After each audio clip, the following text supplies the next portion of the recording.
Bonjour à tous et bienvenue. Alors aujourd'hui, nous allons étudier la conjuration des 7. Cette conjuration a été apportée par le vénérable maître Samael pour nous aider dans nos travaux ésotériques. Alors on peut faire cette pratique, cette conjuration qui dure 15 secondes pour préparer avant nos rituels. On peut les faire pour nettoyer nos maisons, nous protéger, avant de se coucher, avant d'aller dormir, pour protéger quelqu'un, etc. Normalement, on jumelle cette conjuration avec la conjuration des 4 et l'invocation du sage Salomon qui forment une plus grande puissance.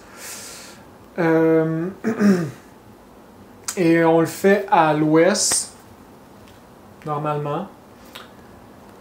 Et il faut être bien concentré en l'être et avoir une pleine amour pour les divinités qu'on va invoquer. Donc le principe est... Ah oui, puis ça vient du sage Salomon, c'est le maître Salomon à l'époque qui a apporté cette invocation.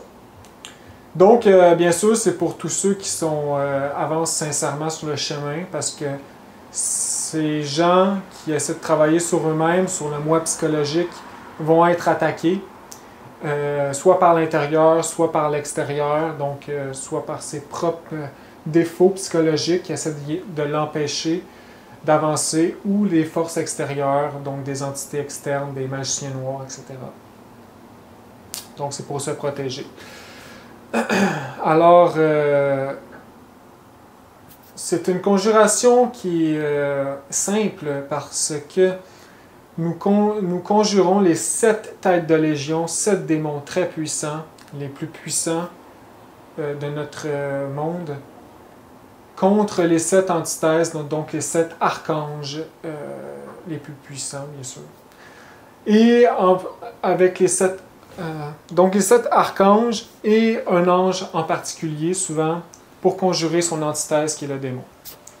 Donc, il faut avoir une foi et un amour en l'être et en cette lumière. Alors, il y a 7 archanges principaux qui régissent 7 courants, 7 rayons qui arrivent de l'absolu et qui organisent tout le système, tout le créé, toute la matière.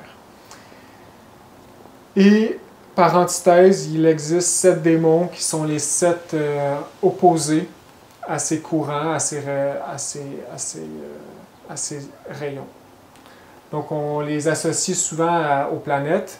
J'en parle dans ma vidéo sur les enfers. Donc, chaque strate de l'enfer a une particularité psychologique, propre, un défaut psychologique. Et donc, ça marche avec les planètes.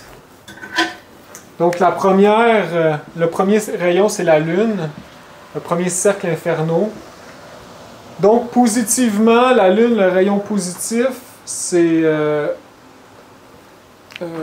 premièrement, c'est Gabriel, l'archange Gabriel qui régit ce rayon. Et le rayon positif, je vais le dire rapidement. Donc, ici, on a tout ce qui est voyage, les arts manuels, le romantique, romancier, commerce de choses liquides. Tout ce qui se rapporte à la maternité, l'agriculture, les maladies de l'estomac ou du cerveau, tout ce qui est naissance, commencement, gestation, etc. Donc, vous les avez ici dans le manuel de magie pratique. Je ne vais pas toutes les dire, en fait. Ça va être trop long. Je vais les dire en même temps que la conjuration. Donc, c'est juste pour expliquer que chaque démon est en lien, est l'antithèse de chaque rayon positif. Donc, chaque planète a 2 pôles, hein? Le pôle positif et négatif. Donc voilà, la conjuration des 7, c'est intéressant, c'est un outil puissant qu'on doit utiliser. Alors, le maître Samael a apporté la gnose, les principes de base pour notre propre avancement spirituel par nos propres efforts. Il nous guide, nous dit comment, par où passer. Mais il n'y a pas tout dit, hein? Et donc, ici, c'est intéressant parce qu'il y a une œuvre qui est vraiment consacrée à la conjuration des 7. Et en fait, cette œuvre est apparue par un de ses, été écrite par un de ses élèves qui, par un voyage avec le maître Samael en voiture au Mexique, eh bien, c'était un long voyage de quelques heures et le maître, pour passer le temps, lui expliquait son investigation à la conjuration dans les mondes supérieurs. Et puis cet élève a dit c'est merveilleux, on ne peut pas laisser passer ça. Donc il a demandé au maître s'il pouvait faire un livre, l'écrire dans un livre, tout ce que le maître lui disait. Le maître lui a dit oui. Et donc, se sont rencontrés ailleurs et lui, devant une dactylo, a écrit pendant que le maître lui narrait son aventure, son expérience. Donc, on comprend que le maître Samael, tout ce qu'il apporte est dûment vérifié. Il n'apporte rien au hasard. Tout est vérifié. Et donc, la conjuration des 7, on nomme beaucoup de noms. Et il fallait qu'il vérifie par lui-même dans les mondes supérieurs si les noms étaient bien, si les noms d'anges étaient bien encore des anges et si les noms de démons c'était encore des démons. Parce qu'on sait que les anges peuvent chuter parfois et les démons peuvent se racheter. Donc il fallait qu'il vérifie encore parce que c'est une conjuration qui date de milliers d'années. Alors il a fallu qu'il invoque avec son groupe dans le début de son œuvre, hein, avec son groupe de guerriers, ses premiers initiés, ses premiers élèves. Et donc, il faut avoir une grande expérience dans les plans supérieurs, en astral, plus particulièrement pour faire ce genre d'invocation, surtout quand on invoque des démons. Le maître Samael dit qu'invoquer des démons, c'est très dangereux, parce qu'on pourrait même perdre la vie, on pourrait devenir fou, c'est très dangereux.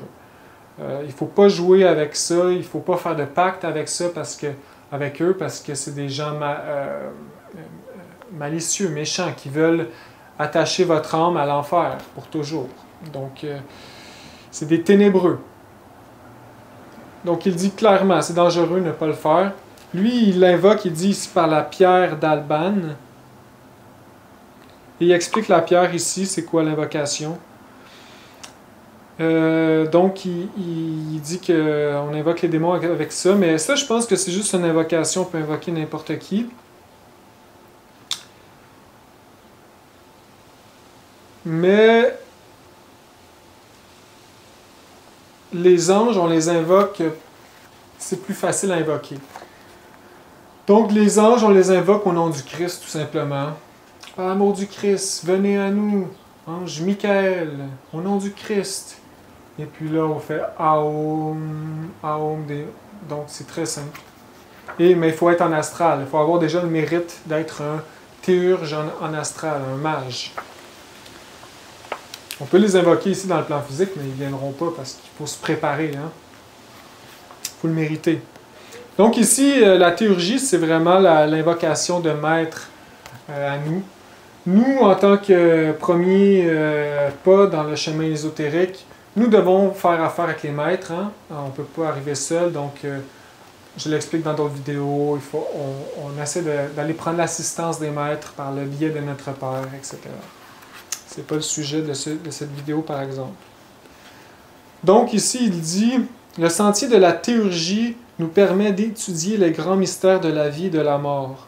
Cependant, il est nécessaire d'apprendre à sortir consciemment en corps astral. Ceux qui n'ont pas encore cette faculté doivent absolument l'acquérir. Il faut un entraînement quotidien rigoureux pour obtenir cette faculté. » Donc, il faut être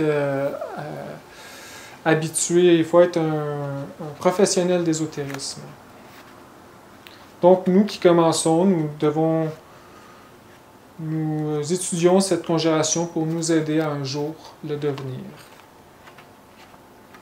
Explorer les mondes invisibles de la nature. Donc, commençons cette conjuration.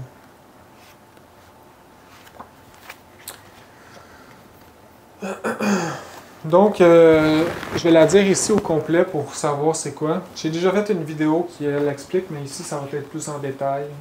Donc, je la refais. Donc, voilà comment on l'a fait. On peut le faire avec l'épée aussi dans la main, c'est toujours bien. Au nom de Michael, que Jéhovah te commande et t'éloigne d'ici, Cavaot. Au nom de Gabriel, qu'Adonai te commande et t'éloigne d'ici, Bélial. Au nom de Raphaël, disparaît devant Elial, Samgabiel. Par Samaël, Sabaoth, et au nom d'Élohim, Gibor, éloigne-toi, Andramélec. Par Zachariel et Sakiel Mélec, obéis à Elva, Sanagabril. Au nom divin humain de Shaddai, et par le signe du pentagramme que je tiens dans la main droite, au nom de l'ange Anaël, par la puissance d'Adam et d'Eva qui sont Yod Kava, retire-toi l'élite, laisse-nous en paix Naïma. Par les saints Elohim et au nom des génies, Kachiel, Sheatiel, Aphiel et Zaraïel, au commandement d'Orifiel, retire-toi de nous, Moloch. Nous ne te donnerons pas nos enfants à dévorer. Amen, Amen, Amen. Alors voilà.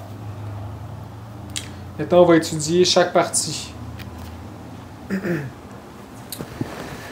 Et on va lire un peu les anecdotes du maître Samaël quand il explique, quand il fait les invocations. Ça va être plus facile à comprendre.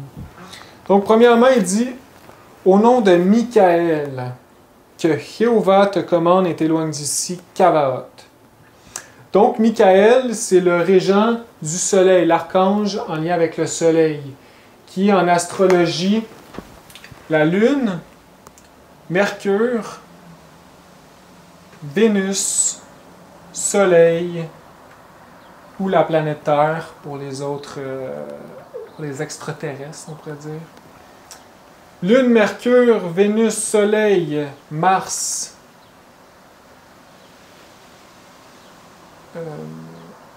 Jupiter et Saturne, qui sont les 7 planètes principales du système solaire avec les 7 archanges, les 7 rayons. En naissance, science, amour, royauté, position sociale, guerre. Le dieu de la guerre, Samaël. Jupiter, c'est la justice, l'ordre social, les banques. Saturne, c'est la mort, la sagesse, etc. Donc ici, les 7 démons, c'est les 7 opposés de tout ça ici. Donc le premier, c'est Michael, qui est le roi du soleil. Son temple-cœur est au centre de l'astre roi, notre soleil.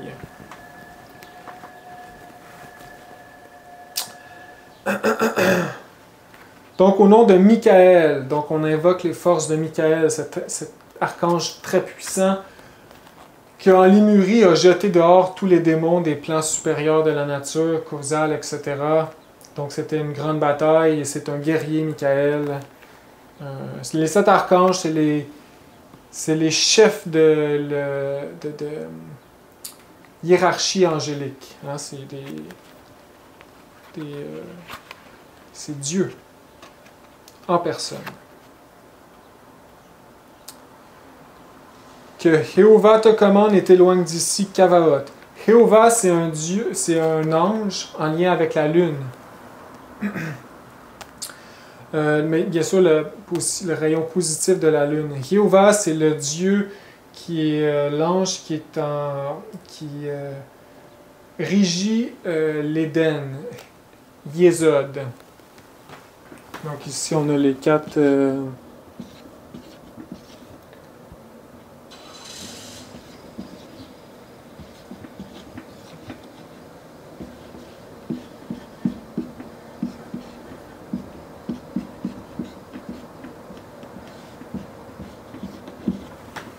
Donc Yésod ici, hein, qui est l'Éden, la 4e dimension, le paradis perdu.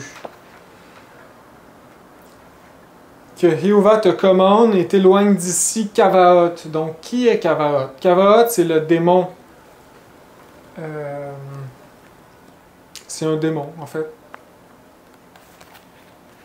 Ah oui, c'est ça. Avant d'expliquer les démons, je pourrais expliquer aussi que des anges, ça chute, et ça se relève. C'est les grands mystères de l'ésotérisme, on pourrait dire. Pourquoi qu'un ange chuterait et se relevait, etc.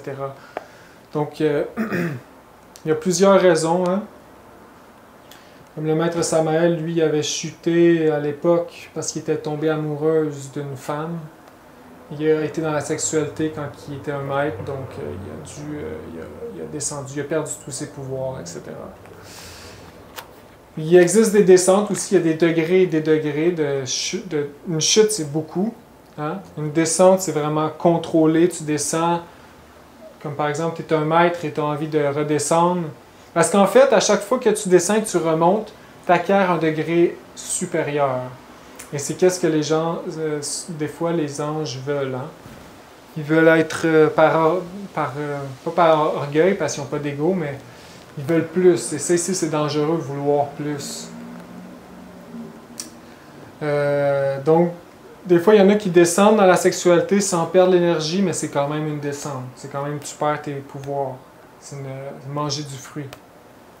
Mais vraiment, une chute, c'est quand tu perds l'énergie sexuelle par l'éjaculation séminale et tu crées à l'intérieur de toi les abominables agrégats psychiques et voilà, tu descends à toute allure. Ici, tu ne remontes pas, tu t'en vas dans les enfers. Donc, tous les démons travaillent pour la nature à attirer dans les enfers les âmes. Donc, ils pensent qu'ils font le bien, mais en fait, ils sont illusionnés, ils font le mal. Et ces démons ici qu'on va nommer, c'est des démons très puissants qui ont chuté il y a très longtemps. Et souvent, ce sont des anciens maîtres. Ben, ce sont tous des anciens maîtres qui avaient de grands pouvoirs et qui avaient les corps solarisés. Donc, c'est pourquoi que ce genre de démon en astral est conscient. Parce que ces corps solarisés, bien qu'il ait un démon, bien qu'il perd son énergie. Donc, ce sont des âmes avec de grandes puissances, mais qui travaillent pour détruire l'humanité, apporter l'humanité dans des régions infernaux, animosité, faire naître l'animosité à l'intérieur de l'homme. Donc, c'est des karmas immenses que ces âmes accumulent. Et vu qu'ils ont des corps solarisés, ça peut leur prendre des Mahamanvantara, des milliards d'années avant de se désintégrer en enfer. Donc, ils vont souffrir énormément. Et pensez à le karma qu'un démon comme ça a, que ça fait des milliers d'années qui enseigne qui apporte l'humanité qui travaille à apporter l'humanité dans des involutions immenses, qui ont un impact immense, et qui enseignent la doctrine noire. Et donc, c'est des âmes qui ont énormément de karma. Ça va leur prendre des millions d'années à se désintégrer en enfer. Ils vont souffrir énormément. Et pour une personne un peu comme tout le monde, qui était, on pourrait dire, des petits démons, ça nous prend moins de temps de nous désintégrer. Bien sûr, on ne veut pas y aller parce que c'est très souffrant, mais bon, c'est juste pour vous dire que c'est des karmas immenses qui ont ces démons, et souvent, ils sont déconnectés totalement de leur intime. Ce sont des écorces vides, comme on va voir plus ici dans l'œuvre. Et voilà. Donc, ici, c'est Gebura. Donc, l'être ici, c'est le triangle logoïque. Donc, il y a une séparation ici avec le triangle de la création. Hein? Et il y a le triangle magique. Donc, triangle magique, c'est astral, mental et éthérique. C'est là qu'il y a vraiment le combat des antithèses. Hein? Magie blanche contre magie noire. Et pour être un mage, il faut avoir un corps astral et un corps mental, etc. et connaître cette doctrine. Le triangle logoïque, c'est plus haut dans la vibration de la nature. Et donc, il faut comprendre ici, c'est les dimensions causales, bouddhiques, atmiques.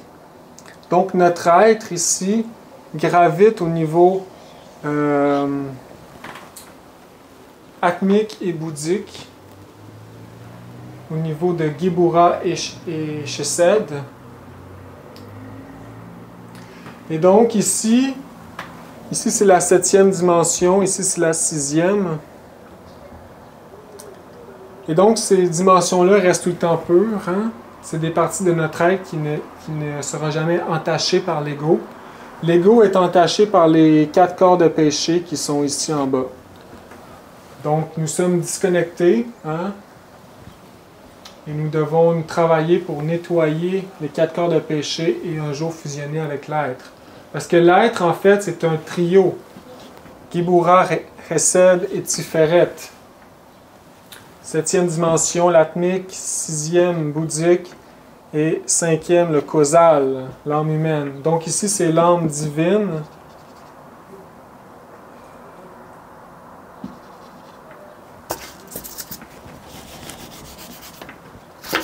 Gibura, c'est l'âme divine. Chesed, c'est l'Atman, l'être. Ici, c'est l'âme humaine que nous n'avons pas encore, mais que nous devons développer. Donc, on dit que le Atman Buddhi Manas, Manas qui est causal ici, Atman Buddhi Manas, c'est le trio qui est notre être. Donc, notre être, il est ces deux parties ici. Donc, le Maître Samael dit souvent que le Gibura, c'est comme un vase d'albâtre où rayonne l'étincelle de l'Atman. On dit aussi qu'il est féminin et l'âme humaine masculin parce que cela ici ne travaille pas. L'âme humaine travaille pendant que l'âme humaine joue. Mais Gibura, c'est pas juste féminin, c'est guerrier aussi, c'est en lien avec Samael. Donc, c'est qu'est-ce qui nous donne la force, la pulsion sexuelle, c'est notre Lucifer, c'est le feu. Ici, c'est le feu, ici, c'est l'eau. Ici, c'est la rigueur, ici, c'est la miséricorde. Le Père est miséricordieux, ici, c'est la rigueur. Donc, Gibura, c'est une sphère très importante. Hein? C'est notre feu sexuel que nous devons dompter pour nous élever ou que nous allons être soumis pour continuer notre déchéance. Donc, c'est en lien avec Samael, il faut bien retenir ça. Donc, qu'est-ce qui s'est passé? C'est qu'ici, notre être a détaché une petite étincelle de Gibura, de lui-même, pour l'incorporer dans l'Atman et dans Malkut, qui est le monde physique.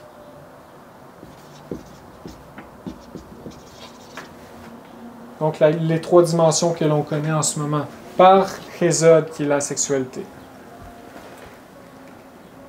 Donc nous sommes seulement un germe, nous sommes seulement une petite étincelle. Et nous devons nous développer, nous devons devenir humain à l'intérieur, développer l'homme à l'intérieur de nous, l'homme véritable, parce que nous sommes seulement un germe. Et c'est le travail ésotérique ici qu'on parle, mis en œuvre, qui va développer la lumière en nous. Et un jour, nous allons avoir la joie de retourner dans le Saint 1, qui est l'être, et nous allons être l'être et l'être lui en nous. Donc, voilà. Maintenant, nous sommes une étincelle, un germe. Donc, et si nous ne travaillons pas ce germe avec l'énergie sexuelle, la pierre, nous allons être perdus. Bien sûr, l'être, lui, il ne peut pas être perdu. Bien sûr, il va être triste, parce que nous sommes malheureux en ce moment. Et si nous nous laissons tomber, nous allons être encore plus malheureux, nous allons souffrir. Nous sommes dans la roue du samsara, dans la région mécanique de la nature. Donc lui, il fait des efforts pour nous donner l'impulsion, pour qu'on vive tout ce bonheur hein, de l'être, de l'union à Dieu, de l'exploration de l'univers, etc. Donc bref. Et Et donc, à chaque fois que lui, à chaque fois qu'on remonte, l'être acquiert un degré. Donc, si c'est la première remontée, il acquiert le premier degré. Maintenant, s'il a l'audace de recommencer et de renvoyer, détacher un germe de lui, le renvoyer dans le plan physique et le faire chuter par Adam et Ève, et il réussit à le faire remonter, il acquiert un deuxième degré. Et s'il a l'audace encore de recommencer, il acquiert un troisième degré. Et ainsi de suite jusqu'à 6 degrés. Au 7e, il y a malédiction. Il n'existe seulement que 6 degrés. Donc ici, c'est l'oiseau phénix qui renaît de ses cendres.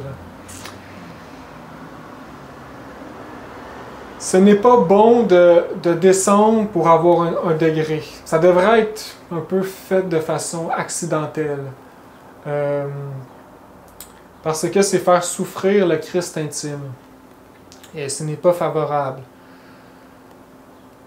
Donc, les démons ici, qu'on va nommer, c'est des gens, des hommes avec des forces démoniaques très puissants. Donc, c'est des maîtres qui ont certains degrés et qui ont descendu dans le but d'avoir un autre degré. Et donc, c'est des gens qui ont déjà une très grande force, hein? Peut-être des corps solaires, etc. Mais plus qu'on est haut, plus qu'on descend creux. Donc voilà. Voilà pourquoi. Yahvé, hein, comme le Yahvé qui est le chef de la loge noire, comme le maître Samaël dit en Lémurie, il était un grand maître qui connaissait, un guerrier qui avait le pouvoir un sacerdote de guérir, un médecin guerrier qui était très rare, avec bouclier en or et armure en or, épée à la ceinture. Il a décidé de chuter, de perdre son énergie sexuelle en Lémurie. Je ne sais pas pourquoi. J'imagine qu'il se disait je veux avoir plus de degrés. Et donc, il a chuté très grave et il est devenu le chef de la loge noire. Il a essayé d'inciter sa femme à le suivre, mais sa femme a dit non, moi je ne suis pas ta déchéance. Vas-y. Et sa femme est aujourd'hui un grand maître de lumière. Et lui est maintenant enfermé dans les enfers. Le maître Samaël qui a fait une grande guerre comme Michael dans les années 50. Il y a eu 2 grandes guerres dans l'existence du Mahamanvantara en ce moment. 2 grandes guerres, une par Michael, sorti les démons de la Lémurie, des plans supérieurs. Et la deuxième grande guerre a été faite par le maître Samaël dans les années 40-50, a enfermé tous les démons. Donc tous les démons qu'on va nommer ici sont en enfer, Bélial, etc. Et il a enfermé Yahvé. Il explique tout ça ici dans le livre La Révolution de Bel, à la fin. Donc, le maître Samaël dit aussi par rapport au degré de hiérarchie angélique, comme ça ici, il dit que si on voit un Christ, ils ont des cornes, les Christ. Ils ont gardé l'empreinte de Lucifer. Hein? Ils ont assimilé leur Lucifer, ils l'ont blanchi. Mais il reste pas moins qu'ils ont des cornes. On peut le voir dans certaines images de Moïse avec des petites cornes. Il dit que sur les cornes, il y a des tridents, des symboles. Et plus qu'il y a de tridents, s'il y a un trident, ça veut dire qu'il est ici. 2 tridents ici, 3. Et donc, on peut voir la hiérarchie, la puissance de l'ange. Donc, ce n'est pas désirable de descendre. Mais comme je dis, il y a différents degrés de descente. Hein. Il y a la chute libre et il y a juste la descente pour essayer d'avoir d'autres degrés. Mais c'est risqué, hein? C'est jouer un peu avec le feu. Donc voilà, le but c'est de remonter, nous autocréer. Travailler contre les égos.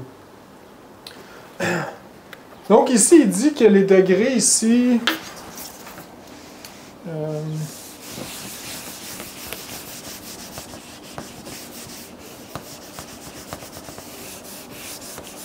Ah, on dit que Hermès Trismégis est le 3e degré. Samuel, il a 3 degrés. Il a tombé 3 fois et il s'est relevé la dernière fois au 3e. Le Maître Jésus, c'est le dernier. C'est pour ça que le Maître Jésus, c'est le chef de la loge blanche. Hein, il n'a plus le droit au 7e, il est au plus haut. En fait, le Maître Jésus est vraiment un pied dans l'absolu et un pied ici pour nous aider. C'est sacrifié, il a sacrifié le bonheur de l'absolu pour rester avec nous, pour nous aider. Donc c'est un grand sacrifice immense, inimaginable. Un maître, c'est pour ça qu'il représente le Christ cosmique, cette grande force libératrice. Cette force qui a créé l'univers, qui palpite entre chaque atome et chaque soleil.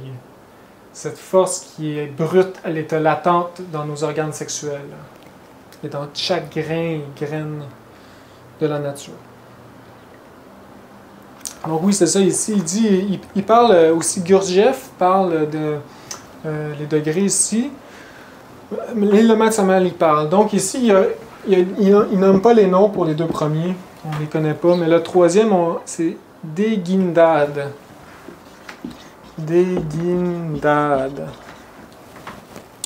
Ici, on appelle ça les 6 degrés de la raison objective.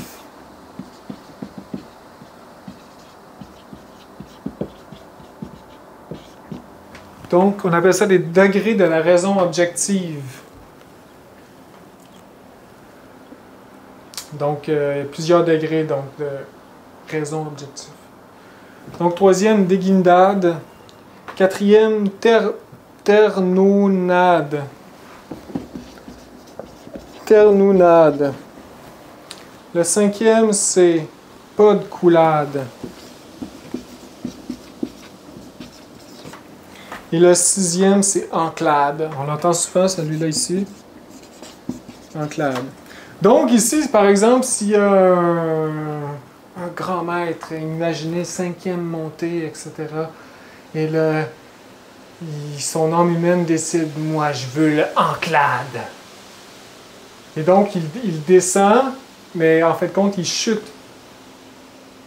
par le contrôle. Eh bien, ici, ça devient un démon très puissant. Il était un maître 5e degré. Il devient une abomination, tout simplement. Ici, son être ne réussit pas à le contrôler, puis à le pousser à le remonter, puis il chute libre. Son être, à un certain point, il ne peut plus rien faire, il l'a perdu son âme humaine. Et ici, je peux l'expliquer avec Andramélec. Andramélec, le Maître Samuel fait l'invocation 2 fois. La première fois, c'est le démon qui apparaît, un démon puissant. Deuxième fois, c'est un grand maître puissant. Et puis le maître, il explique, puis ils ne savaient pas, hein, ils ont tous découvert ça en même temps de faire les invocations, les investigations. Et donc, il comprend que le maître, en fait, c'est l'Atman Buddhi Manas. Donc, c'est le trio Atman Buddhi Manas. Et c'est un grand maître. Donc, on voit qu'Andramélec, il y a eu des degrés avant.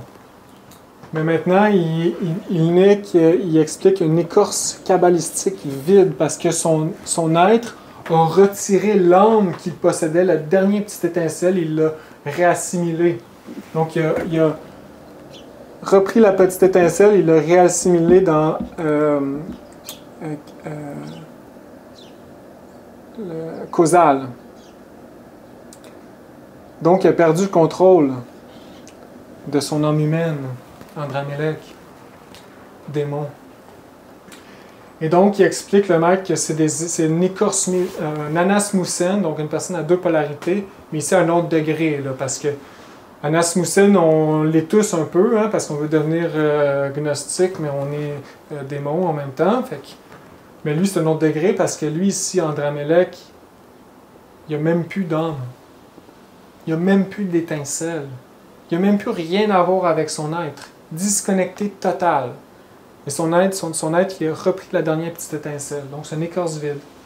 Ce n'est que des égos qui vivent à l'intérieur de lui.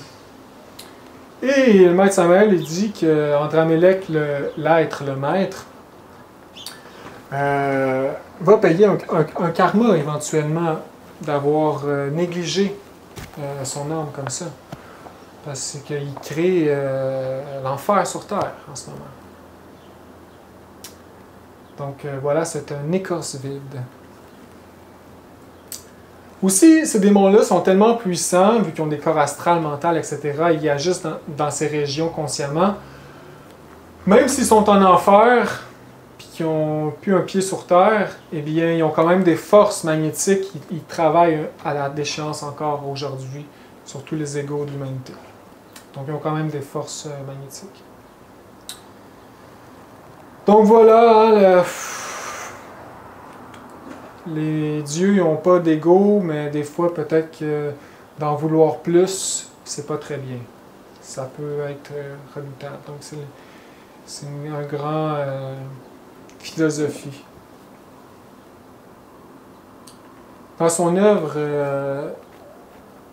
Révolution de Bel, c'est merveilleux parce que Belzébuth, qui est un démon à des degrés, des très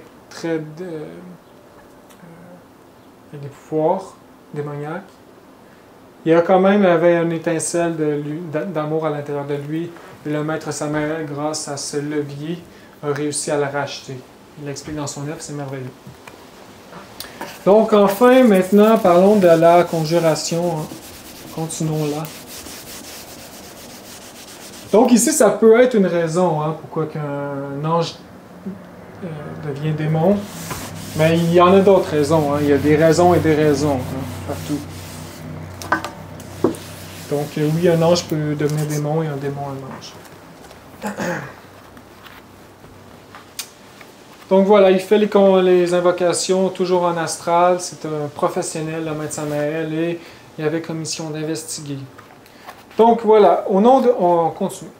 Au nom de Michael, que Jéhovah te commande et t'éloigne d'ici, Kavaot. Donc, Michael, roi du soleil et de la foudre, on l'invoque sa puissance et on invoque Jéhovah, qui est le maître du paradis, les portes du paradis, celui qui nous dit ne mange pas du fruit défendu. Un grand ange et un archétype à l'intérieur de nous tous. On conjure Kavaot. Donc, qui est Kavaot? Premièrement, on voit ici que Kavaot,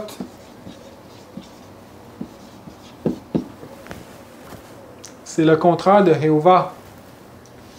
Chez Jéhovah, 2H. Kavahot, donc ici on peut voir Hot-Hava. Hot-Hava. Donc on peut voir que c'est Hot-Hava, Jéhovah, Yod-Hé-Va-Ohé. Jéhovah, c'est le nom de Dieu, Yod-Hé-Va-Ohé. On peut voir qu'Avat, c'est le contraire, l'opposé. Ovahé, Kavahot.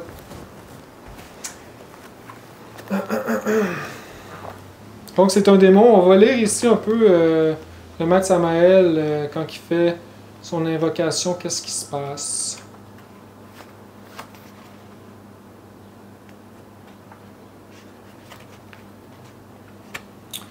Donc, il est en astral avec ses disciples, faisant une chaîne sur une route.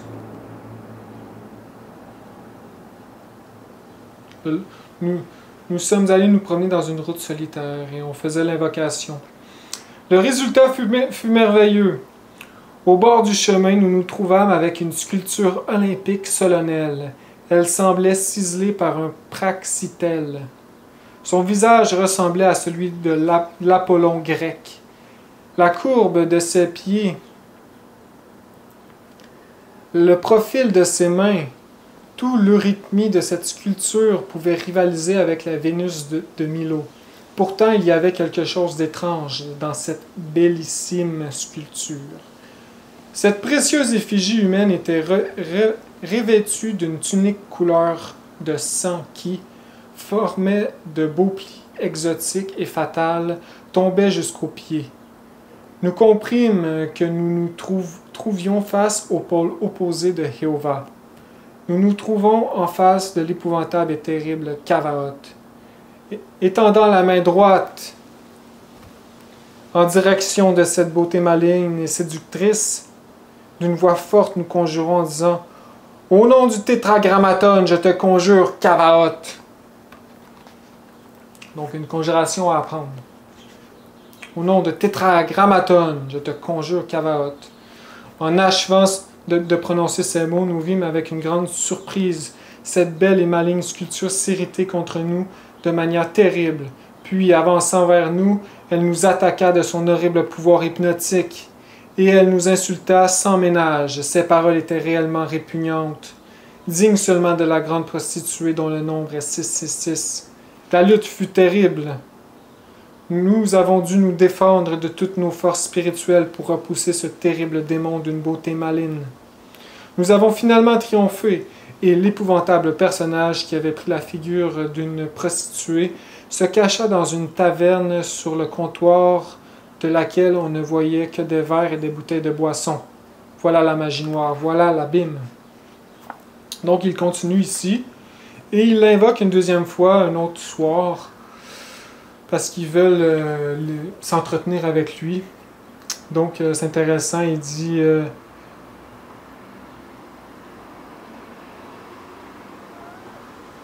donc il change de plan ici. Il s'en va dans les plans submergés de l'enfer en faisant l'invocation. Le plan change, la vibration change. Et donc il s'en va dans les régions atomiques de l'enfer où habite le prince des ténèbres, Cavaot. Donc il rencontre et il dit... Au nom de Jupiter, Père des dieux, je te conjure, Cavaot, Te Vigos Koslim. Une autre conjuration qu'on doit apprendre.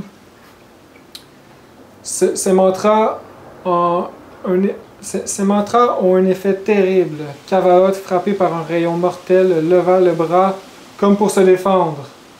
Avançant de quelques pas, nous nous adressâmes à lui et lui donnâmes la main en signe d'amitié. Lui alors, d'un ton grossier et usant de qualificatifs applicables seulement à la prostituée, nous demanda comment allaient nos épouses. Donc bref, il fait la rencontre ici. Ça m'a dit « Ah, nos épouses vont bien, merci. » Et puis il commence à parler avec. Donc Cavaot il explique qu'il l'apporte à leur temps, à sa caverne ténébreuse. Là, Samuel voit qu'il y a des disciples en astral. Il dit, il déclara qu'il vivait en Allemagne, qu'il avait un corps physique, qu'il travaillait pour la Grande Loge Noire, qu'il se faisait passer pour un vétéran de la guerre, etc., etc. Certainement, nous avons pu constater que la caverne de Cavaot était pleine de disciples de race allemande. Ces disciples accouraient dans leur corps astral à cette caverne. Cavaot leur enseignait la doctrine de Nicolaites. Cette ténébreuse doctrine enseigne un sinistre système de magie sexuelle durant laquelle le magicien commet le crime d'éjaculer sa liqueur séminale. Donc le résultat de ces pratiques est toujours désastreux. Ce serpent igné de nos pouvoirs magiques, au lieu de monter, descend dans les affaires atomiques de l'ombre, de l'homme, et se transforme en la queue de Satan. Donc voilà, vous pourrez lire le reste. Donc, le but d'un ténébreux, c'est de faire perdre l'énergie sexuelle à l'homme par l'orgasme, soit chez l'homme ou la femme. Et le but d'un ange, c'est de la chasteté, le faire transmuter jusqu'au cerveau, par l'intérieur et vers le haut. Donc, voilà le tranchant du couteau. Hein. Si on veut se protéger en astral, puis on ne sait pas à qui on a affaire, on y explique la magie sexuelle ici par quelque justification que ce soit, de dire « Oh non, c'est pas bon, il faut perdre l'énergie sexuelle », eh bien, vous avez en face de vous un ténébreux. Même chose dans le plan physique. Hein? Si les gens qui défendent l'orgasme et l'éjaculation séminale, ce sont des gens endormis qui avancent sur le chemin des ténèbres. Il ne faut pas les suivre et les écouter, peu importe leur justification à cet acte criminel. Parce qu'on tue la lumière en faisant ça. Et si on tue la lumière à l'intérieur de nous, on tue la vie autour de nous. On crée les égos et ça crée des guerres, etc. Regardez la science aujourd'hui. La seule chose qu'elle sait faire, c'est créer des bombes atomiques et des technologies pour l'armement militaire pour tuer.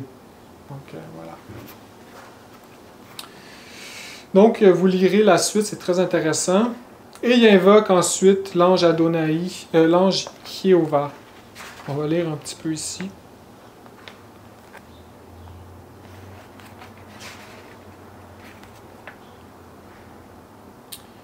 Quelques jours après, nous, les investigateurs, résolus, en corps astral, d'invoquer son couple d'opposés de la philosophie, Jéhovah et Kavaot, nous fîmes un cercle autour de nous. Les deux êtres invoqués accouraient à l'appel. Le Seigneur Jéhovah, comme une blanche colombe de blancheur immaculée, flottait au-dessus de nos têtes. Kavaot, son antithèse, restait en dehors du cercle. Il était effondré. La présence du Seigneur Jéhovah le blessait mortellement. Jéhovah travaille pour la chasteté du monde. La sagesse divine de Jéhovah est enfermée dans l'arcane AZF. Cet arcane est la clé de l'Éden. Il est la clé de l'arche de la science. Donc voilà pour la première invocation. Deuxième invocation, la deuxième phrase. Au nom de Gabriel, qu'Adonai te commande et t'éloigne d'ici, Bélial. Bélial, ça peut être aussi Baal dans les anciens textes, ou Baël. Il y a plusieurs noms. Les noms peuvent changer parfois. Même de centre gnostique à autre centre gnostique, les noms changent. Donc, il ne faut pas s'en faire pour ça. Tant que le principe, l'essence est là. Donc, Gabriel, c'est l'archange en lien avec la lune.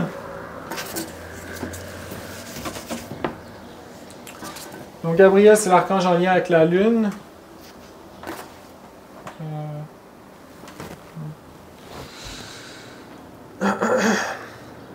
C'est un archange puissant, de combat aussi, hein?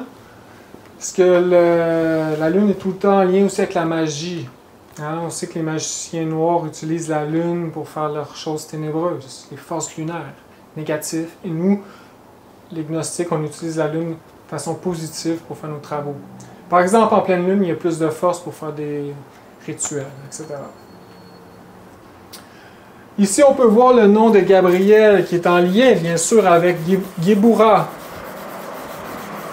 Ah, comme je disais, le cercle kabbalistique, Géboura, le plan divin, la 6e dimension. Gébouraël. Hein, on dit Gébouraël dans l'invocation du sage Salomon. Oh Gédoulaël, oh Gébouraël. Donc, Gabriel ressemble, il y a le mot Géboura. Hein? Gabriel, Géboura. Ça ressemble. Gébouraël. Donc, quand on dit Gébouraël dans l'invocation du sage Salomon, on représente la force Samaël, Géboura, la force de Dieu, le feu. Et quand on dit Gédoulaël, on représente ici la miséricorde de Dieu, Chesed, l'eau, l'être, l'Atman. Donc on dit ô Gébouraël, ô Gédoulaël, ô Tiferet. Donc ici c'est Tiferet. Donc on voit le Atman Buddhimanas, la triade de l'être. Donc on peut voir ici que c'est un ange de force. Hein? Gabriel, on peut l'invoquer dans nos travaux. Il y a plusieurs invocations qui nous aident à nous protéger avec ses forces. Ensuite, au nom de Gabriel, qu'Adonai te commande et t'éloigne d'ici. Adonai, c'est un ange qui a aidé le maître Samaël dans son travaux d'éveil de la conscience. Et il en parle un peu partout. C'est un ange de lumière et de joie. Adonai aussi, c'est lié le Seigneur dans le monde de Malkout. Et c'est un nom aussi de Dieu, un archétype de Dieu. Donc, ici, il est l'opposé de Bélial. Donc, Bélial, c'est un démon qu'on parle beaucoup dans les textes sacrés, la Bible, etc. Baal. Le maître Samaël dit qu'il vit, bon, on va le lire ici, il vit dans le plateau du Tibet, mais aujourd'hui il était enfermé dans les enfers, heureusement. Et très puissant, c'est le roi des enfers. Donc il dit ici,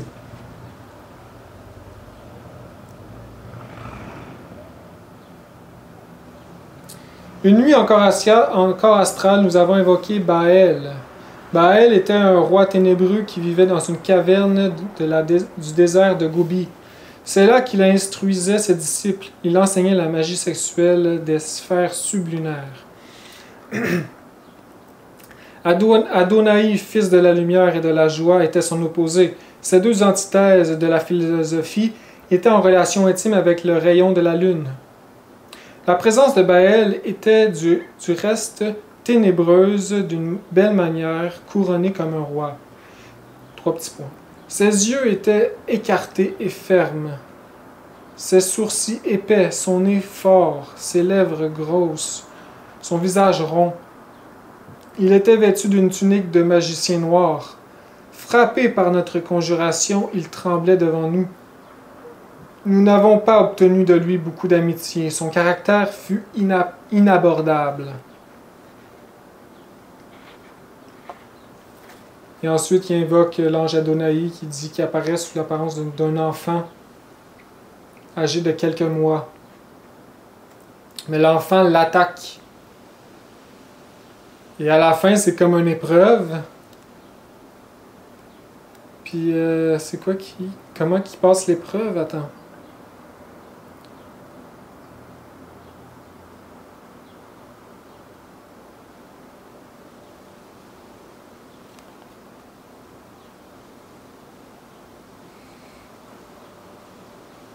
Oui, c'est ça. C'est une épreuve, le bébé l'attaque. Puis il a plein de force. Là, ils peuvent pas le battre.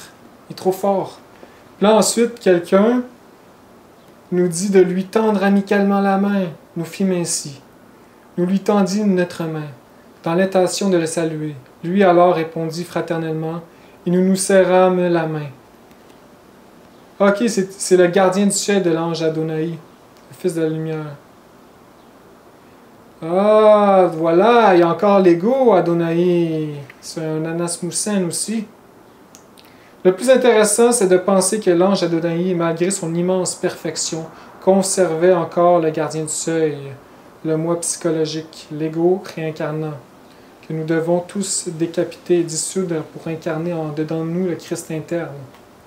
Donc éventuellement, Adonai un jour devra redescendre, détruire le reste des égos pour remonter plus haut. Mais tout de même, il est un ange très puissant. Donc voilà, c'est le gardien du seuil, le bébé qui les a attaqués. Donc ici, plus loin, il raconte que l'ange Adonai aide les gens. Voilà, il coupe un filet que les ténébreux ont attaché à un disciple, un fil ténébreux qui suce son énergie à Adonai et d'autres anges disent hey, un artifice ténébreux qui est attaché à tes corps internes. Il dit ah ouais, il dit attends, je vais t'aider. Il coupe. Il dit aussi qu'il leur donne un médaillon précieux. Ce médaillon fait pour changer de plan facilement. Donc vous lirez, c'est intéressant. Et le maître Samaël dit ici, dans des travaux ultérieurs, nous dûmes, obéissant à des ordres suprêmes, surmerger dans l'abîme le roi Baal. Donc ici, il dit, hein, dans la grande guerre qu'a faite le maître Samaël, a enfermé tous les démons, la loge noire dans les enfers, avec qui avait. Donc il a enfermé Baal.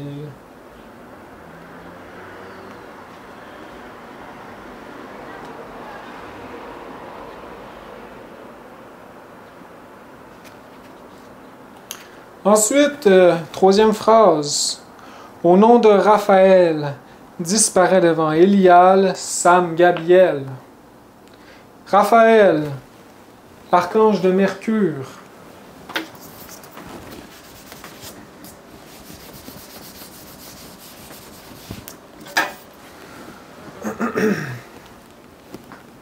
Donc Mercure qui est en lien tout le temps avec le mental, avec la science, avec l'éducation, avec... on va lire ici un petit peu.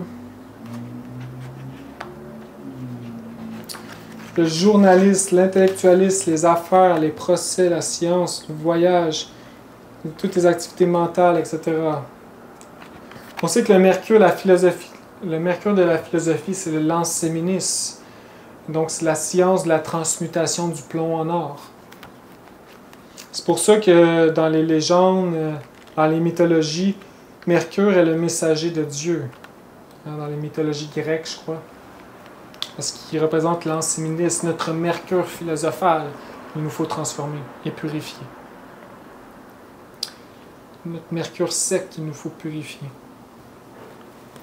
Donc, ce grand archange... Je suis rendu où, là?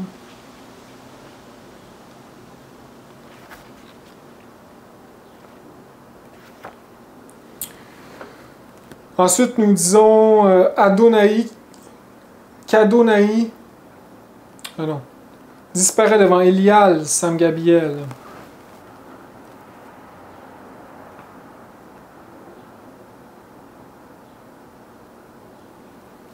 Donc Élial ici, qui est le nom d'un ange. Mais c'est aussi les noms des anges, des fois, c'est des archétypes. Il faut les comprendre, des symboles. Comme ici, ça veut dire Eli-El. Ça vient du Eli-El. El, on sait que ça veut dire Dieu. El est en lien avec Chesed, avec l'Atman, le plan atmique, Dieu. Eli, c'est mon Dieu. Donc, ici, ça veut dire mon Dieu est Dieu. Mon Dieu est Dieu. Elial. Donc, Elial, c'est mon Dieu est Dieu. Sam Gabriel.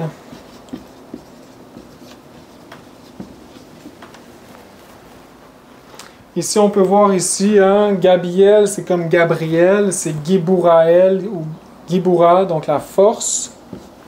Donc ici, Gibura. Mais il y a le Sam aussi.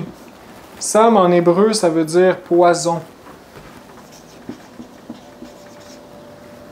Donc le poison de Gibura. Le feu empoisonné.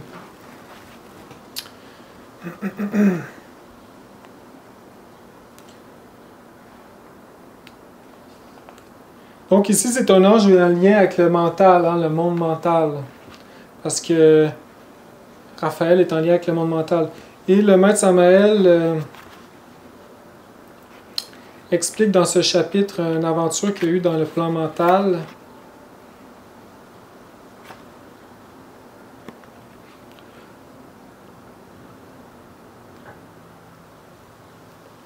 Donc ici, il dit, en investiguant au sujet de Sam Gabriel, nous nous sommes retrouvés avec un terrible démon du monde du mental cosmique. L'ange Elial est exactement son opposé, divin et ineffable. Un jour, nous avons invoqué Raphaël. Donc, il n'explique pas plus sur cette invocation. Le grand maître accourut, ici Raphaël, le grand maître accourut alors à notre appel. Le maître portait dans la main droite le trident du monde mental. Son visage était rouge feu. Sa barbe blanche tombait sur sa poitrine, étant toute imprégnée de majesté et de lumière. L'ample front du grand maître nous indiquait sa profonde sagesse. L'un de nous demanda quelque chose au grand maître. Le maître répondit en disant, tu n'as plus besoin de rien demander. Réellement, il s'agissait d'un initié ayant une pleine connaissance de la science du bien et du mal. Nos lecteurs seront très étonnés d'apprendre que l'âme humaine du grand maître, le Bodhisattva Raphaël, a un corps physique. Le plus grave, c'est que ce Bodhisattva est tombé. Cependant, il lutte terriblement pour se relever. Donc c'est merveilleux, hein? Un grand maître comme ça. C'est puissant.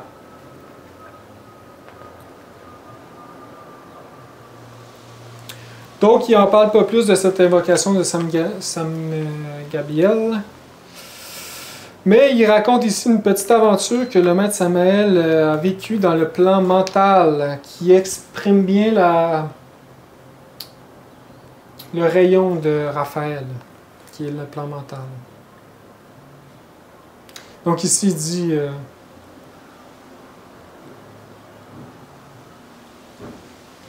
Dans le monde du mental cosmique vivent beaucoup de démons très dangereux. C'est les plus dangereux, hein? Les démons dans le mental. On sait le mental, pour nous, c'est notre cheval de bataille. C'est juste de mettre le mental en silence, c'est déjà beaucoup. Hein? C'est vraiment nos égos travaillent avec le mental pour nous garder aplatis. C'est là qu'on doit aller à la méditation à chaque jour. Le mental, il dit que c'est pas pour rien qu'il dit que c'est les démons les plus dangereux, hein? La justification de toutes sortes. Donc il explique ici, je ne vais pas le lire parce que c'est un peu long. Mais il explique ici, je vais juste lire une paragraphe. Ben, il s'en va dans le plan mental avec des amis, et puis il rentre dans un temple merveilleux de lumière, de beauté. Puis là, il s'assoit, il dit c'est un temple de magie blanche, avec de grands saints qui parlent. Il y avait des vieillards qui parlaient de choses ineffables. Il dit l'un de ces vieillards prononçait un discours ineffable. Il parla de choses sublimes, il parla de choses divines, il parla d'amour, du bien, de la beauté, de la charité, etc., etc. Soudain, le grand maître commença à toucher délicatement aux problèmes sexuels. Et alors il dit d'une façon sublime, « Croissez et multipliez. Il n'y a rien de mal dans l'acte sexuel. L'éjaculation séminale n'est pas mauvaise. Elle est nécessaire pour la reproduction, car Dieu a dit, « Croissez et multipliez. » Le vénérable vieillard se servit de cette expression de beaucoup d'autres pour défendre l'éjaculation séminale. Ce fut alors que nous avons commencé à suspecter la sainteté de ce saint. Nous avons commencé à douter. Cet ancien serait-il un magicien noir? Cependant, en regardant autour de nous, nous ne voyons que de vénérables anciens, une lumière resplendissante, des choses ineffables. Cela nous paraissait même un sacrilège de douter de ce maître et de la sainteté de cet endroit. Mais le doute mortifiant, malgré tout, malgré nos raisonnements, continuait à nous accabler profondément. Car ce fut alors que l'un de nous, voulant sortir du doute, se mit debout et lança cette phrase. « Vive le Christ, Abba Yahvé !» Christ et Yahvé sont les deux antithèses, lumière et ténèbres, magie blanche et magie noire. Yahvé est ce démon qui a tenté le Christ sur la montagne. Yahvé est un démon terriblement pervers. Il est le chef de la magistrature noire. Lorsque nous avons créé « Vive le Christ, Abba Yahvé », ici c'est une autre conjuration qu'on pourrait faire, qu'on pourrait apprendre. La loge noire s'est alors retournée contre nous, pleine de colère, car les mages noirs adorent Yahvé, ils suivent Yahvé. Voilà ce qui s'est passé cette nuit-là dans ce temple du monde mental. Donc ici, il dit un peu plus loin, « Le saint visage du vénérable vieillard qui parlait changea, se transforma, devint blême de colère. Ce que nous vîmes alors est au-delà de tout ce que l'on peut imaginer. Cette face devient horrible. Les saints vieillards se démasquèrent. Il était de véritables princes des ténèbres, de terribles magiciens noirs du monde mental, du mental cosmique. Et donc, ils ont commencé à se battre avec eux, et il a fallu qu'ils fuient. Bien sûr, les démons, on se défend, hein, mais on ne va pas les attaquer, parce qu'on sait que c'est des âmes confuses et perdues. Il faut avoir de la compassion un peu et de la compréhension pour tout. Mais ils se sont défendus, hein. Ils sont partis. Donc ici, on peut voir, hein, la subtilité du mental, du plan mental, qui essaie de justifier tous ces délits. Je me rappelle d'avoir déjà rencontré quelqu'un qui expliquait qui connaissait l'astral, etc., qui avait peu importe, des expériences. Il disait que, là, je parle de sexualité, il dit, ah, je connais ça, l'ésotérisme, la sainteté, et quand j'ai un orgasme, je prends une position sainte et je prie mon Dieu en ayant l'orgasme. Donc, c'est un blasphème, c'est complètement ténébreux, là. Il est disconnecté. Au moment précis où on sépare le bien du mal, il choisit le mal et il justifie en prenant une posture sainte, etc. Donc, on peut voir ici la justification des ténébreux.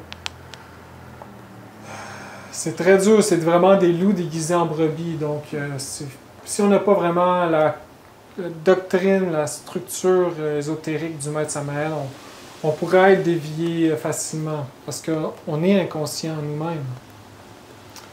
Donc, et la clé, c'est ça. Pour séparer le bien et le mal, c'est la sexualité. Donc, ceux qui perdent l'énergie, c'est des ténébreux. Ceux qui sont chasse, c'est des combattants de lumière. Peu importe c'est quoi la justification. L'ego se justifie toujours. Hein? C'est qu'est-ce qui est dur, en fait, dans la destruction de l'ego aussi. C'est de savoir, est-ce que c'est bien pour moi ou c'est mal de faire telle activité. Ici, je ne parle pas vraiment de sexualité, mais si on veut aller acheter, par exemple, un vélo dispendieux, mais est-ce que cette activité-là est bien ou est mal? Puis là, dans le mental, il y a un combat immense. Non, je dois pas, je dois travailler pour l'aide, faire de la méditation, mais je dois acheter un vélo pour me distraire, etc. Donc, dans le mental, il y a un grand combat, toujours. C'est pour ça qu'il est important de méditer, pour voir clair.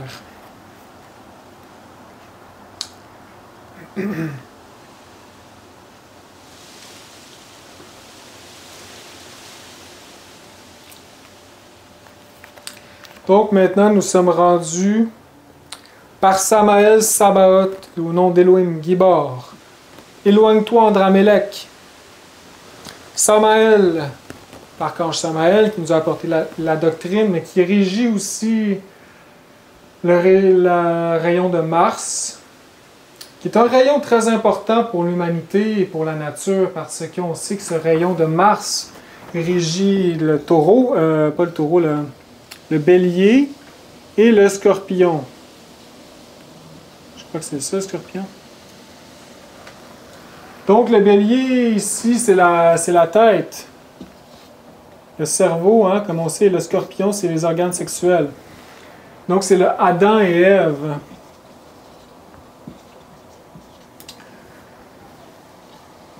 Donc, il faut transmuter les os jusqu'à la tête. Hein? C'est le combat cerveau contre sexe, sexe contre cerveau. Donc, c'est un combat. Et c'est l'ange qui tient l'épée. On parle beaucoup de Samael dans la Bible, hein? Qui garde l'Éden de son épée. On parle aussi dans l'Apocalypse de Saint Jean, beaucoup. C'est lui aussi qui arrête Abraham qui va assassiner son Isaac, qui est représentatif de son âme humaine, je pense. Parce qu'il est corrompu et Samuel l'arrête. Il dit non, ne le tue pas. Laisse-le faire, ou je ne sais pas quoi, il va travailler dans l'œuvre, etc. Je crois, je ne suis pas sûr, mais le symbolisme. Et donc, c'est un ange important partout hein, dans l'ésotérisme. Et bien sûr, à notre époque, plus particulièrement, il est venu nous racheter en nous laissant la doctrine. Merci au grand maître. À son âme humaine qui a travaillé fort. Donc, c'est l'ange de la guerre. Zébaoth ou Sabaoth, c'est l'armée du Verbe. L'armée, les anges, l'armée des anges. Donc ici, c'est par l'armée de Samaël, l'armée angélique, et au nom d'Elohim Gibor. Elohim Gibor, on voit Gibor qui est en lien avec Gibura. Donc Elohim qui sont les anges, les androgynes. Elohim, c'est androgyne. El, ange. Him, pluriel. Gibor, c'est Gibura. Donc les anges de la guerre. Et aussi, qui est un ange en particulier, que le maître Samaël dit ici.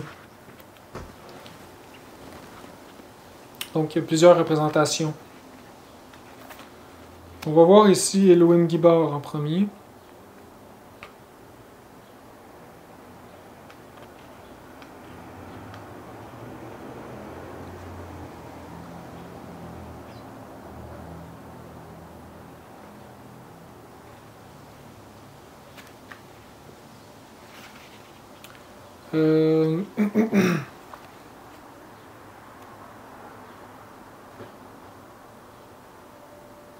Bon, bref, il dit, je ne le trouve pas, mais il dit qu'Elohim Gibor, c'est un ange en lien avec le rayon de Mars. Donc, c'est un ange aussi qui s'appelle Elohim Gibor. Maintenant, qui est Andramélec? Donc, comme j'ai expliqué, Andramélec, c'est un démon. Maître Samaël dit qu'il vit en Chine.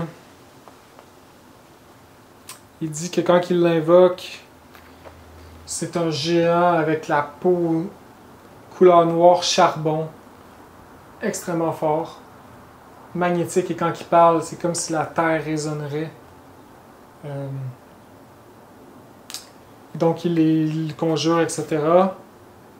Il dit aussi plus loin que, bon ben vous lirez, il parle avec ses disciples, qu'est-ce qu'il fait, etc. Aussi dans un autre texte, il dit qu'Andramélec, pour être son disciple, il faut être au minimum millionnaire. Rien de moins. Donc, il fait la conjuration 2 fois. Oh non, c'est ça, il conjure et après ça, il dit serre-moi la main. Le ténébreux personnage s'approcha de nous et nous serra la main. L'auteur de ces lignes retourna à son corps physique. Ce démon, alors, vêtu d'une tunique rouge sang, passait au-dessus de la chambre s'écriant « Tu as eu peur de moi, tu as eu peur de moi. » Je répondis « Non, je n'ai pas eu peur de toi, Andramélec, je suis retourné à mon corps, voilà tout. » En fait, peut-être qu'il a été surpris parce que c'est des gens très magnétiques, hein, de grande force. Et donc, il fait l'invocation une deuxième fois. Et puis là, il y a un ouragan qui vient. Et puis, il entend le son M. Et puis là, il dit « Frère, ne lâchez pas la chaîne, tenez bon, c'est Andramélec qui s'en vient. » Et puis là, en fin de compte, c'est un personnage très divin qui arrive. Et en fin de compte, il se rend compte que c'est un grand magnétisme. Il se rend compte en fait que c'est ça, c'est l'être d'Andramélec, comme j'expliquais, qui s'est séparé des 4 corps de péché, qui est la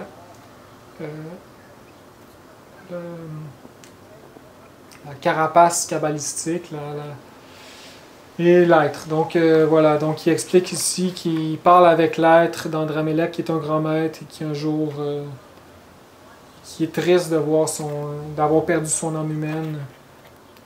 Qui ont enlevé en fait l'étincelle de son âme humaine, et puis voilà. C'est un Anasmussen. Donc vous lirez ici il dit ah oui. Beaucoup plus tard, nous, les investigateurs, nous avons évoqué Andramélec et Elohim Gibor. Donc qu'est-ce qu'il faisait aussi? Il évoquait les deux, hein, les antithèses. Ils sont accourus à notre appel. Nous vîmes alors face à face les deux antithèses. Elohim Gibor est l'antithèse du ténébreux Andramélec. Et Elohim Gibor est avant tout un archange du rayon de Mars et porte l'épée flamigère à la ceinture. Il est un homme terriblement divin. Ici, il dit qu'Andramélec il donne à ses disciples une ampoule qu'ils boivent. C'est une drogue qui s'appelle quinocapole et qui permet d'éveiller instantanément la clairvoyance de ses disciples, qui dure aussi longtemps. C'est comme une drogue un peu qui éveille la clairvoyance. Non. Tout ce qui éveille les pouvoirs de façon avec des substances, nous les gnostiques, on prend pas ça, on veut pas ça, parce que c'est artificiel. Et vu qu'on a l'ego, ça va juste amplifier l'ego. Toute drogue développe l'organe cognitivateur et donc l'ego. Donc nous développons les pouvoirs pour l'être, pouvoir de l'âme, la clairvoyance, etc., à la vitesse que nous allons dans le travail. Donc il ne faut pas convoiter les pouvoirs. Il faut les développer de façon naturelle. Et voilà, pour l'être. Donc il dit ici, c'est une écorce kabbalistique, une maison vide. Il dit ensuite il va devoir s'incarner. Ben là, il doit être en enfer. Ça va y prendre des milliers d'années, des millions à se désincarner. Il dit ici...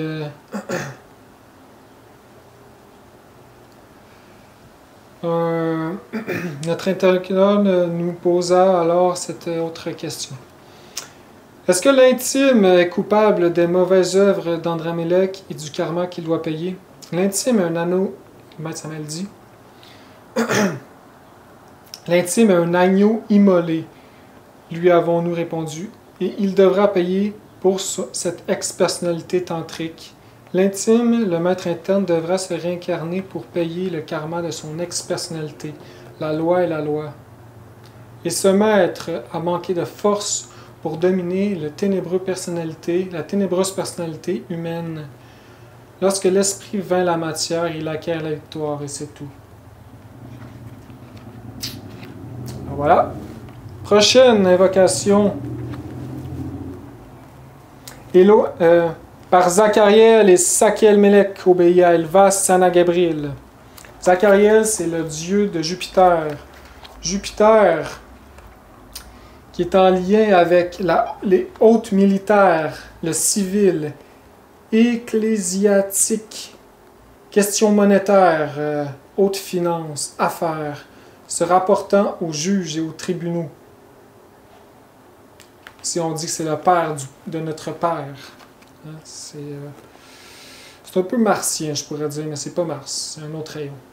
Mars, c'est la guerre.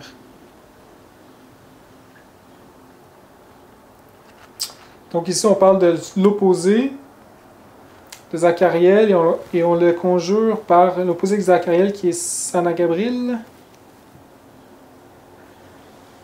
Et on le conjure par Sakiel-Melech. Sakiel-Melech, on peut le...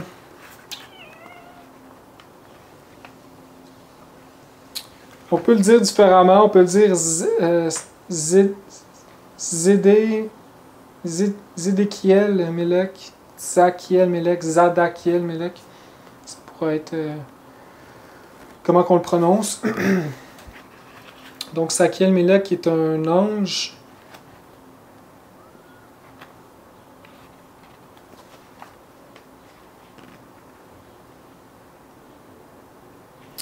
Et ensuite, il invoque Elva. Ensuite, une autre nuit, nous nous sommes proposés d'investiguer au sujet d'Elva. Cet ange est amour, altruisme, chasteté, charité, sainteté. Elva, ici, c'est un nom qui se rapporte à notre mère divine. Elva.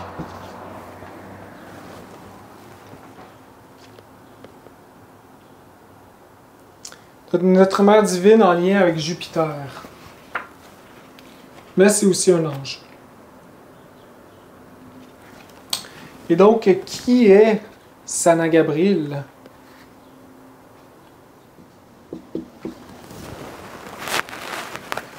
Donc, Sana-Gabriel, on voit encore ici le Gebura, la force, le feu. Sana, en hébreu, c'est bruit. On peut voir le bruit, le verbe négatif. Donc ici, il y a une belle petite anecdote, le maître, quand il a fait cette conjuration, cette invocation. Alors il dit, nous avons commencé dans les mondes internes par invoquer Sanagabril. Nous fîmes l'invocation en corps astral dans une petite salle. Nous avons appelé plusieurs fois, mais Sanagabril tardait à se présenter. Un étroit corridor, un long couloir plein de ténèbres conduisait au petit salon où nous faisions l'invocation. Après quelques instants de patience, de patient espoir, nous avons perçu en provenance de l'étroit corridor les pas de quelqu'un qui venait. Ces pas n'étaient certainement pas très agréables. Ce n'était pas un bruit de souliers ou de sandales, mais un son différent. C'était un bruit de griffes, d'ongles, de griffes et d'ongles, comme celle d'un tigre ou d'une quelque bête féroce.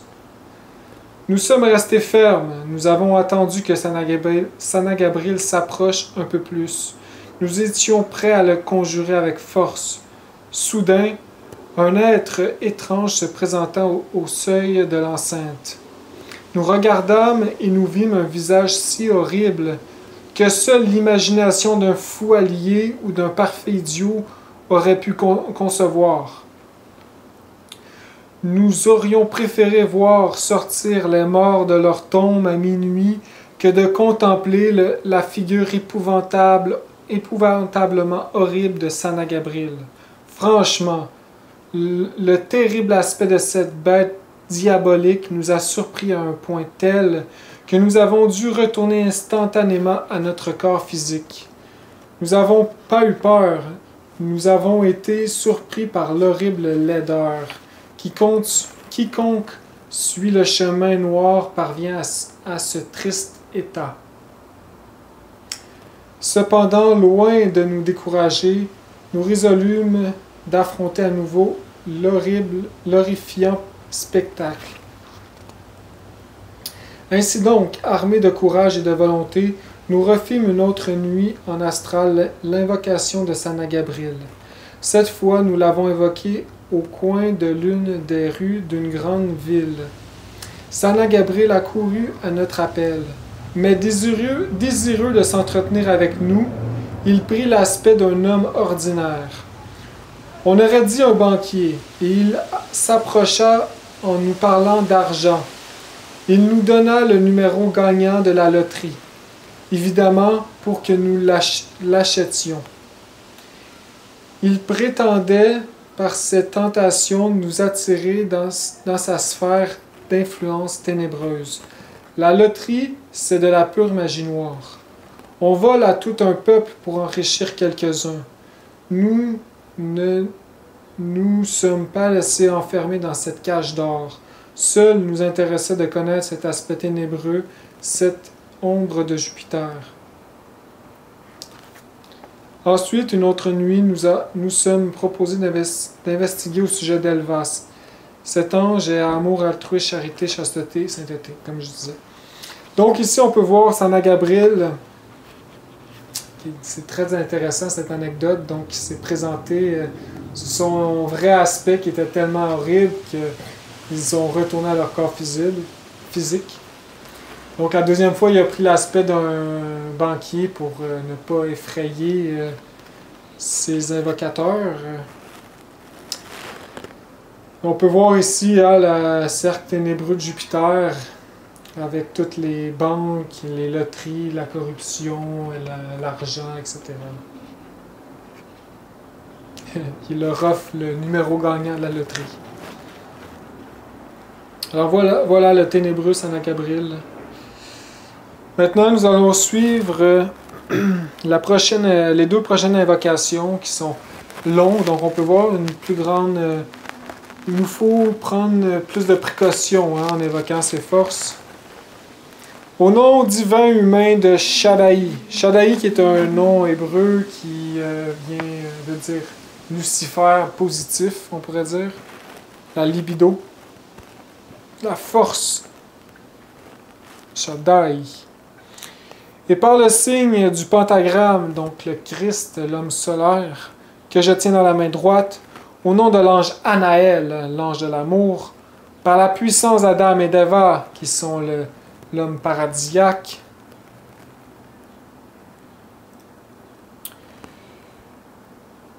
qui sont Yod-Kava, donc Yod-He-Bao-He, Jéhovah.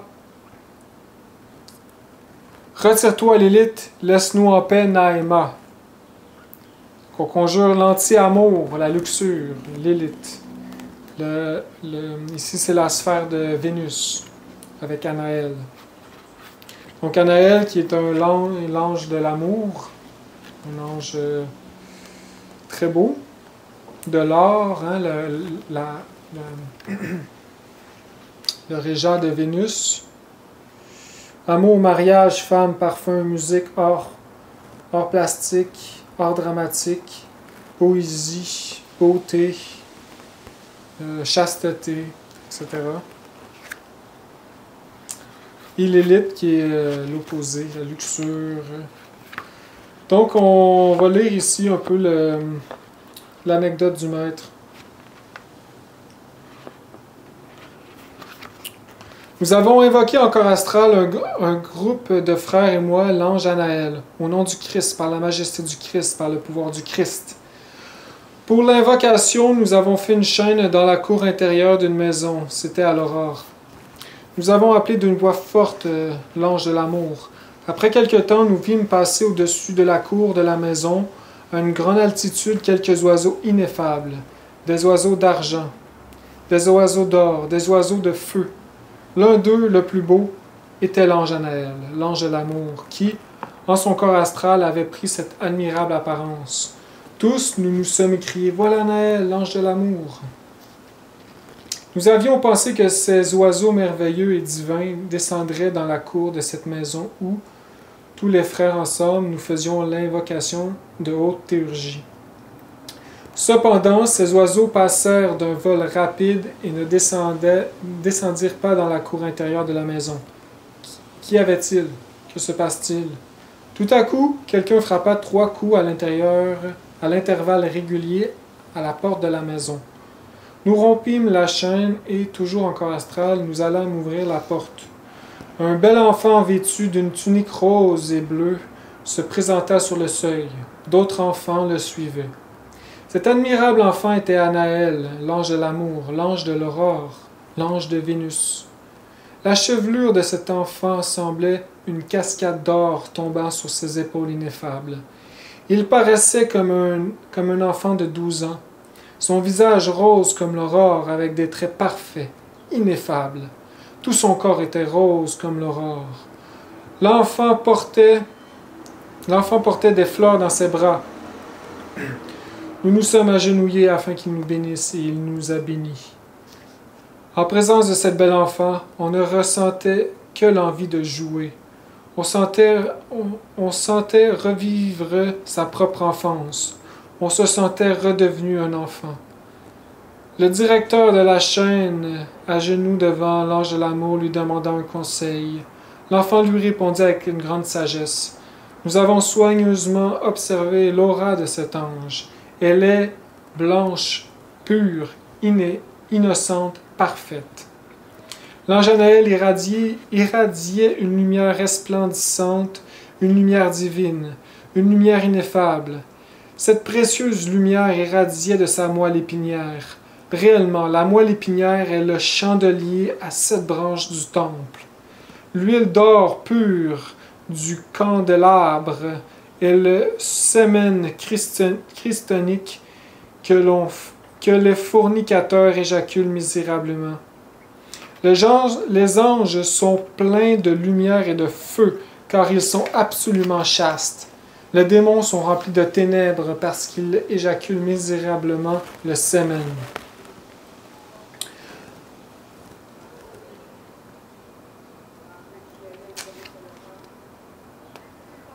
Pour procurer, il n'est pas nécessaire d'éjaculer le liqueur séminal.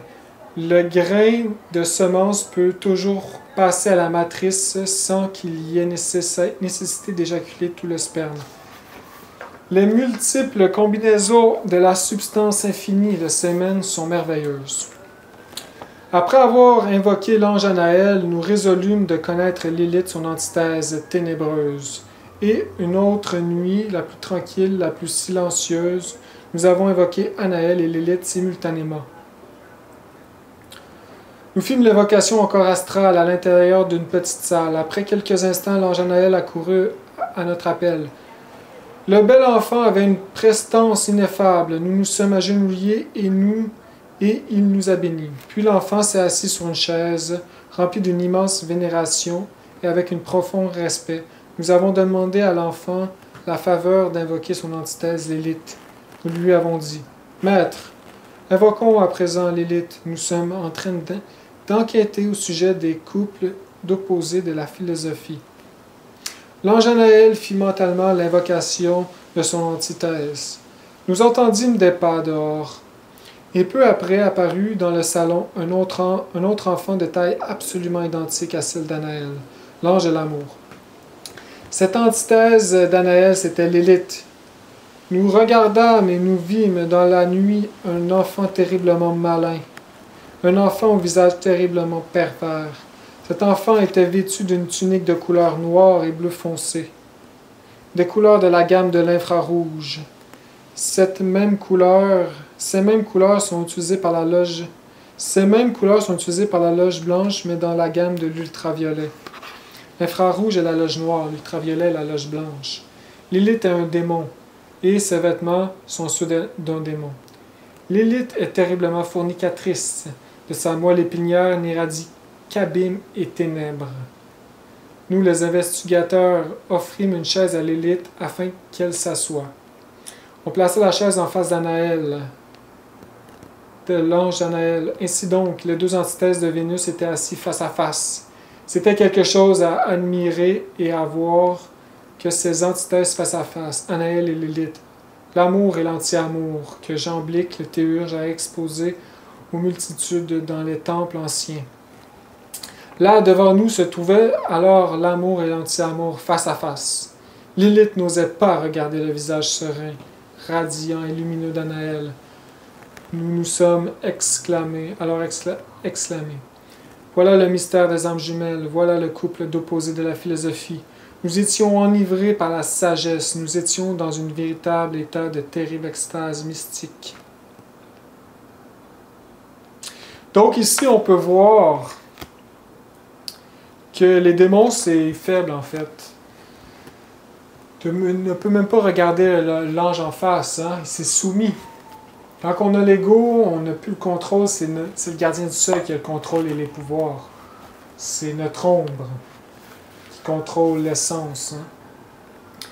Donc voilà. Et c'est pour ça que nous sommes faibles aussi nous-mêmes, parce que nous avons l'ego. Et c'est pour ça que les ténébreux ont une force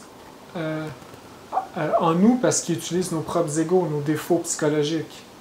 Donc l'importance de mourir, c'est de se renforcer aussi. Donc nous avons Lilith à l'intérieur de nous aussi, hein, c'est un archétype qui vit à l'intérieur de nous, la luxure qu'il nous faut combattre pour Anaël. Donc c'est tous des archétypes aussi intérieurs, bien qu'ils existent en personne. Il explique le Maître Samael plus loin ici que il y a la sphère, il y a deux sphères en enfer, deux rayons. Il y a dans les enfers, selon les kabbalistes, deux reines d'Estrige. Lilith, mère des avortements, et Naïma, beauté fatidique et mortelle. Donc il y a deux sphères, hein, comme il dit dans le mariage parfait aussi. Lilith et Naïma nous conduisent à l'enfer. Naïma, c'est un peu qu'est-ce qui nous apporte à la sphère de Lilith. Donc Lilith, c'est les pires atrocités de type sexuel, les violences, etc. Naïma, c'est comme une préparation à cette déchéance absolue. Donc Lilith, c'est l'homosexualité, la masturbation, la haine contre le sexe, donc tout ce qui est abstinence sexuelle par les prêtres, etc. Lilith, c'est voilà, toutes les atrocités, monstruosités de la sexualité en lien avec la violence, etc. Donc c'est Lilith. C'est atroce. Et une chute totale. Naïma, c'est la beauté, parce que Naïma, ça veut dire en fait, en hébreu, ça veut dire plaisant. Naïmad. Nahimud. Naïmad. C'est plaisant à la vue. Donc, Naïma, c'est un peu la beauté fatale, un peu la beauté des jeunes adolescents, fatale. Des fois, il y a des femmes qui ont une espèce d'attirance luciférique très forte. Donc, Naïma, c'est par exemple qu'est-ce qui apporte à l'adultère. Naïma, c'est qu'est-ce qui détruit les familles, qui attire le père de famille à commettre l'adultère avec une femme. Donc, Naïma apporte bien sûr la perte de la liqueur séminale, évidemment. Mais voilà, c'est plus l'adultère, la beauté séductrice, malsain, etc.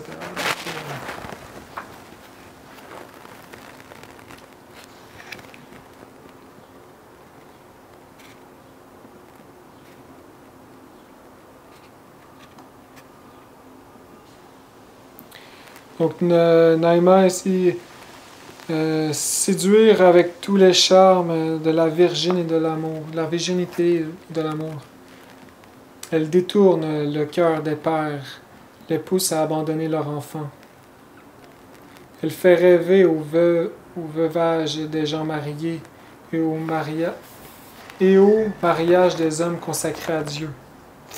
Donc, il faut combattre Naïma, surtout si on est en couple, etc.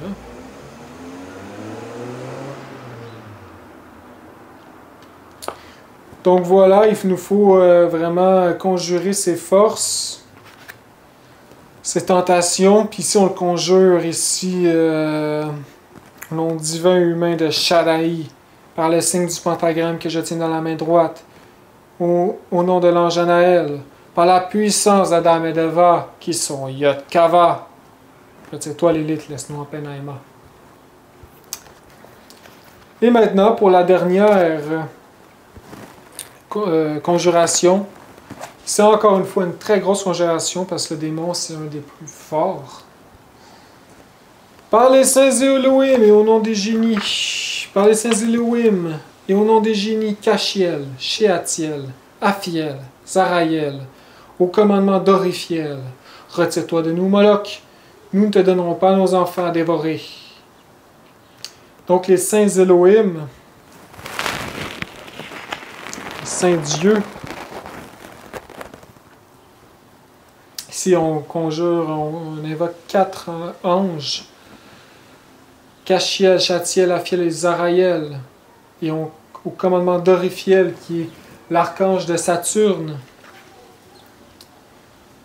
Retire-toi ou détourne-toi de nous, Moloch. Nous ne te donnerons pas nos enfants dévorés. Donc ici, il fait l'invocation, Moloch, puis là, en faisant l'invocation, la vibration des dimensions change, puis il se retrouve, il descend en enfer, parce que Moloch est en enfer. Mais même si Moloch est en enfer, il y a une très grande puissance, et puis sur un cheval, il charge pour attaquer Samaël et ses acolytes. Et donc, Moloch a une très grande puissance. On voit Moloch aussi dans certaines traditions. On dit qu'il a défié Dieu et puis qu'il défie Dieu encore du fond de l'abîme. Il dit, par exemple, c'est où que j'ai vu ça, je ne me rappelle plus exactement où j'ai vu ça, mais il se rit des dieux et de la loi et il dit ça me dérange pas d'être en enfer, je suis très content ici, je peux vous défier, etc. Donc il admet ses fautes, mais voilà, c'est un démon puissant. Heureusement qu'il est en enfer. Ben, il y a encore des forces des irradiations dans notre plan en ce moment, et puis c'est qu'est-ce qui crée des guerres, le règne de Saturne, comme on dit, nous ne te donnerons pas nos enfants, donc Souvent, on envoie des enfants à la guerre, des gens innocents, et voilà, donc Moloch. Il explique aussi qu'il y a un turban puis qu'il ressemble à un arabe. On va le lire un peu ici. Hors du corps physique, nous avons appelé Moloch. À mesure que nanana, cet écuyer avait l'air d'un arabe. Il était vêtu d'une tunique rouge sang et il portait sur la tête un turban oriental. Le visage de cet homme était réellement comme celui d'un arabe, des yeux grands, noirs et pénétrants, le sourcil épais, la lèvre forte et grosse, le nez droit, la peau brune. L'homme portait des sandales. Toute son allure semblait réellement à celle d'un cavalier de l'heureuse Arabie. C'était Moloch, le démon, terrible démon Moloch. Donc on peut voir, peut-être qu'il s'est fait envoyer en enfer par Michael, parce qu'on peut voir ici une œuvre. On voit Moloch qui défie Dieu dans la première grande guerre en Lémurie, quand Michael il met dehors en enfer les démons de la Lémurie. Il parle aussi ici d'une légende. Qui était ce Moloch? La tradition antique nous parle de Moloch, un taureau de fer qui était chauffé au feu rouge, au rouge vif. L'histoire raconte que beaucoup d'enfants étaient projetés dans le ventre horrible de ce taureau de fer. On parle beaucoup de Moloch et nous voulions investiguer sur ce personnage. Donc voilà. Aussi, les enfants, ça peut être notre essence pure qui va être dévorée si nous nous laissons affaiblir par nos propres erreurs. Moloch aussi qui peut... Melech. Bon, bref. Cette vidéo est assez longue, donc je vais terminer ainsi. Donc, cette conjuration qui est une arme pour nous défendre, qu'on peut utiliser en tout temps. Il faut la faire avec ferveur et foi. Et combattons fermement, mes amis. Allez, paix invérencielle, et à la prochaine.